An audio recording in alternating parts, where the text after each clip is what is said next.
হঠাৎ অসমৰ মুখ্যমন্ত্ৰী ডক্টৰ হিমন্ত বিশ্ব শৰ্মা এগৰাকী যুৱতীৰ ওচৰলৈ আহিল, কিন্তু কিয় জানো আহক।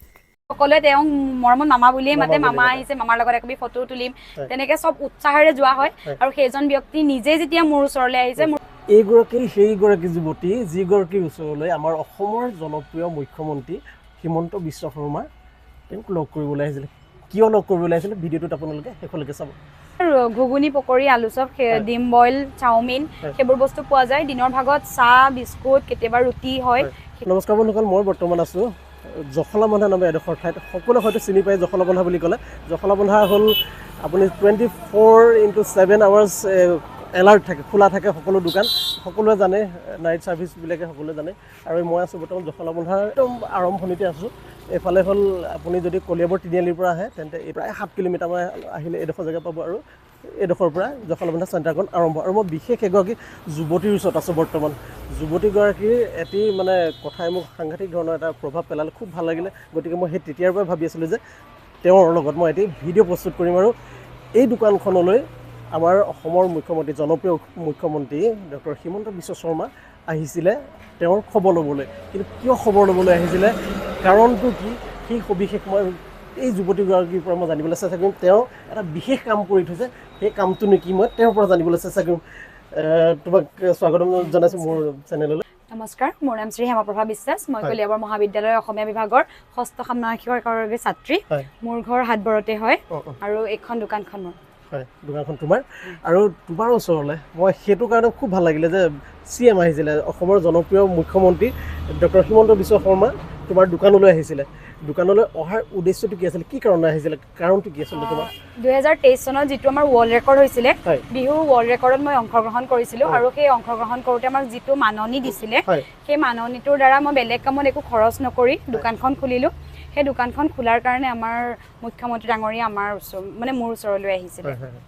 গতিকে চাওক, ইমান সুন্দৰ এটা মহান তেওঁ কাম এটা, মানে মহান চিন্তা এটা লৈ পেলাই তেওঁ পইচাখিনি যি তেওঁ পাৰিশ্ৰমিক বুলিয়ে ক'ব লাগিব, যিটো পাৰিশ্ৰমিক পাইছিলে সম্পূৰ্ণ টকা এই দোকানখনত তেওঁ লগাই দিছিলে। গতিকে মুখ্যমন্ত্ৰীয়ে সেই খবৰটো পায়, গম পাইছিলে যে তেওঁ এখন দোকান প্ৰস্তুত কৰিছে সেই টকাখিনিৰে। বহুতৰ কাৰণে সেইটো এটা আদৰ্শ নহয় জানো? সেইটো কাৰণে মুখ্যমন্ত্ৰী আহি নিজেই খুদ আহি তেওঁ ইয়াত খবৰ লৈছিলেহি হেমপ্ৰভাৰ। হেমপ্ৰভা, তোমাৰ এতিয়া দোকানত কি কি পোৱা যায়? সন্ধিয়া সময়লৈ ঘুগুনি, পকৰি, আলু চপ, ডিম বইল, চাওমিন, সেইবোৰ বস্তু পোৱা যায়। দিনৰ ভাগত চাহ, বিস্কুট, কেতিয়াবা ৰুটি হয়, সেইখিনি বস্তুৱে থাকে। আৰু কেনেধৰণৰ চলি আছে বৰ্তমান?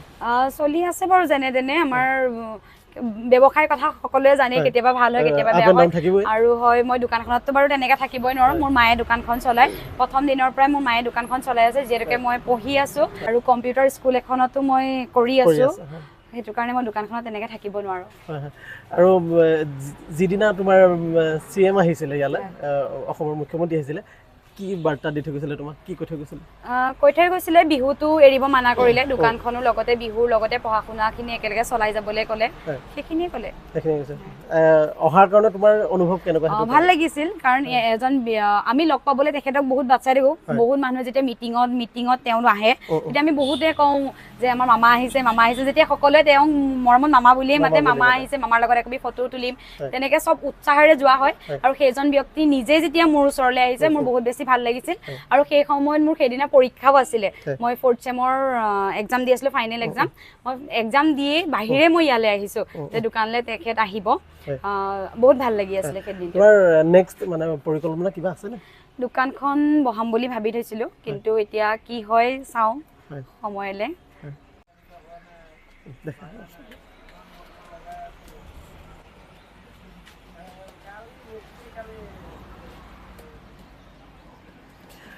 আৰু এইখনেই সেইখন দোকান, যিখন দোকান তেওঁ সেই বিহুৰ নাচি পেলাই তেওঁ সৰুসজাই ষ্টেডিয়ামত যি বিহুৰ ৱৰ্ল্ড ৰেকৰ্ডৰ কাৰণে যি বিহু নাচ হৈছিলে, সেই বিহু নাচিয়ে এই দোকানখন আপোনালোকে যে দেখি আছে, দোকানখন তেওঁ নিজেই সাজিবলৈ মানে চেষ্টা কৰিছিলে। আৰু এতিয়া তেওঁ সফল হৈছে বহুতখিনি।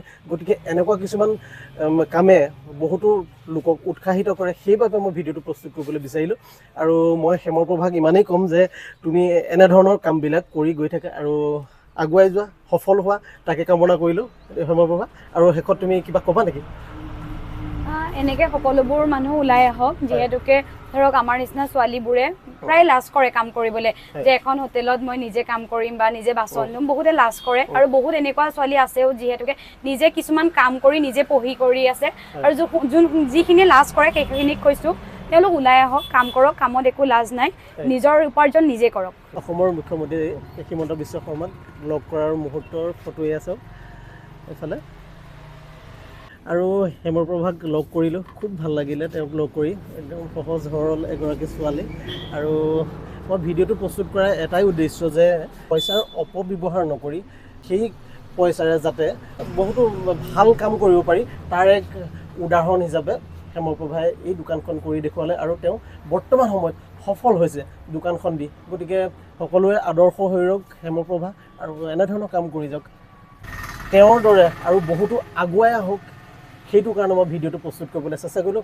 গতিকে ভিডিঅ'টো আপোনালোকে যিমান পাৰে শ্বেয়াৰ কৰিব লাইক কৰিব আৰু কমেণ্ট এটা কৰি জনাব যে হেমপ্ৰভাই সঠিক পথত কাম কৰি আছেনে